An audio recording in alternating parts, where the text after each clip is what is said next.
Welcome to Week 8, everybody, and welcome to another edition of our DraftKings Dumpster Dive. I'm your host, Mully, aka the Fantasy Rambler, and what we're doing here is we're finding some low-budget ballers to stash in your GPP lineups on DraftKings to help you possibly get yourself to the top of the leaderboard, save some salary elsewhere, and get some studs in your lineup. Now, if you followed our Twitter feed, which is at FF Money League, you've probably seen that over the past couple of days there's been quite a flurry of activity between us and an individual named Dave from Fantasy Insiders. And basically, the conversation, to put it in a nutshell, was that he had a problem with my statement that there wasn't a lot of value to be found at running back at wide receiver. Now, my purposes of making that statement was actually for those of you who are watching this, looking for value plays, guys who are going to be inexpensive and would fit my bill for the DraftKings Dumpster Dive. Now, that's my definition of value as far as it pertains to what I define value to be for you in my value article. Now, your definition of value may be different, and that's why it's important to always get the context of the information that you're gathering. Now, had Dave gotten the context of what we considered a value play, then it really would have avoided the whole conversation. He could have understood that I was really looking for minimum salary options to help you save money and to help you find ways to save money in one position so that you can stack another position. So, again, it's very important to get to the context because, unfortunately, with 140 characters at a time, we just simply can't get all the information out there that we'd like to, which is why we give you all these great other sources to get all the information you can. So without further ado, let's dive right in for Week 8. All right. Oh, we've got our running back to start with this week, and this week we've got Anthony Dixon. Now, Anthony Dixon comes in at $3,300, and as far as I can tell, he is the least expensive starting running back option. Now, I don't necessarily consider him the best value play, and I don't consider him the best option at $3,300. A lot of that has to do with the matchup. They are going against the New York Jets, which have had a pretty stout run defense. They're 11th against opposing running backs right now. But there is a bit of upside there, as obviously we don't have any C.J. Spiller or Fred Jackson. We've talked about that a little bit over the past week with the injuries that we've had there. So without either of those two, Dixon does seem as if he's going to be the number one. Now, Bryce Brown should work back into a role this week with him and possibly eat into those touches a bit, but this is his first active week, and I anticipate him probably taking a couple weeks to ramp up his production. So I don't necessarily condone using Dixon widely. You might stick him in a lineup or two as maybe a contrarian play or a savings play. But again, this is just to illustrate you how the salaries have swung this week and what I was talking about, that there aren't a lot of low salary options, especially at the running back position. So you may need to look to save some money elsewhere, and well, let's dig in and see where else we can save.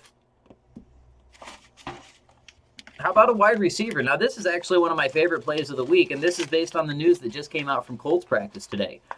I've got Hakeem Nicks at $3,000 on the list this week, and that's based on Reggie Wayne not playing this weekend. Reggie Wayne is going to be out, which elevates T.Y. Hilton to the number one and Hakeem Nicks to the number two. You're also going to see a bit in Dante Moncrief, and he's also the same salary at $3,000, so he's another nice value play, but Nicks has that wide receiver 2 role there, and that's exactly why he makes the list over Moncrief this week. Now, he put up absolutely no points last week, and there is a good deal of risk that comes with him. But a lot of that does, again, equate to having all of the options and the proficient passing attack that the Colts do have. Without Reggie Wayne, and then the possibility of also not having Trent Richardson this week, definitely looks like you could see some more looks going Hakeem Nicks' way. And at $3,000, he's a great option to save you some cash and possibly stack your roster elsewhere. Oh, we've got our quarterback next this week, and this week, this is a crapshoot. It's a roll of the dice for you. It's Zach Mettenberger. Now, I just wanted to put Zach Mettenberger out here because he is actually starting for the Tennessee Titans against Houston, and he is a minimum salary $5,000 quarterback. That's just something that I don't believe, in my knowledge anyways, I don't think I've ever seen that.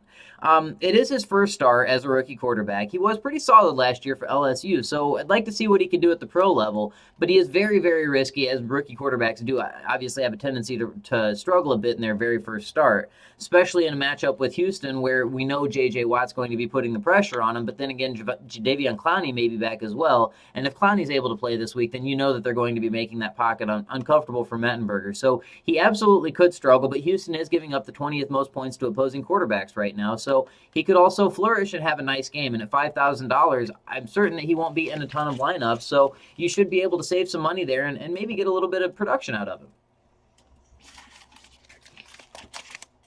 All right, we'll move to tight end next. And tight end, I'm going to go Sticking the Colts-Pittsburgh matchup, but I'm going to go to the other side of the ball, and we're going to go with Pittsburgh's tight end, Heath Miller.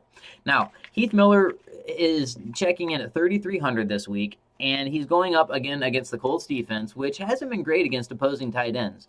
Now, last week was probably the most impressive defensive showing that the Colts have had all season, holding the Bengals to about 138 yards of total offense. But if there were a bright spot, I'd say it would have to be Gresham. Gresham, their tight end, came out with 10 receptions for 48 yards on 12 targets. Now, while that's not a staggering yardage total, that's 10 receptions, which also equals 10 points. So that's a 14.8 point day just simply based on the number of receptions he received. Pittsburgh is going to have to pass in this game to keep up with the Colts and their proficient offense. And again, the Colts struggle against tight ends. They struggled last week. They have in weeks past. They're 22nd against opposing tight ends right now. So very, very good matchup for Heath Miller. And a matchup where I could potentially see Antonio Brown drawing Vontae Davis and having some trouble finding some space or getting open. He's still going to be able to get open and get some production, but it could force a few more looks Heath Miller's way than maybe potentially we would ordinarily see. All right, last up for us this week is our defense. And this one's actually a pretty good pick for a savings for you. It's the Vikings at 2,600. Now, they're going up against Tampa Bay, and that's really the best part about it. Tampa Bay is 29th against opposing defenses, and that bodes extremely well for the Vikings. Another thing to keep in mind, though, is that the Vikings are actually a pretty good defense. They're quietly kind of under the radar producing. They've got 20 sacks on the year, which is tied for 6th in the league. They're 9th versus the pass. Now, they're not so great against the run, 19th against the run. But they do, again, have a good matchup here against Tampa Bay. And if they're able to get some pressure on Mike Glennon, they could force some mistakes, which could potentially lead to the turnovers and the production that we want to see. For $2,600, that's $800 and $800 less than some of the more expensive options in the Colts and the Texans.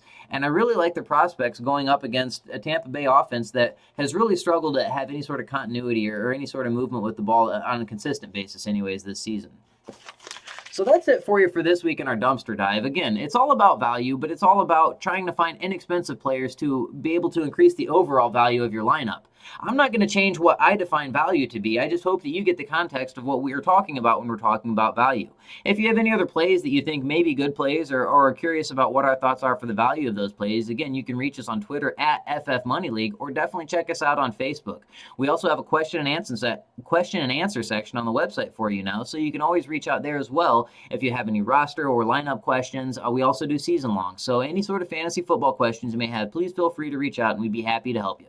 So again, thanks for tuning in to another edition of the DraftKings Dumpster Dive. I'm your host, Mully, the Fantasy Rambler, saying good luck in Week 8 and hope to see you at the top of the leaderboard.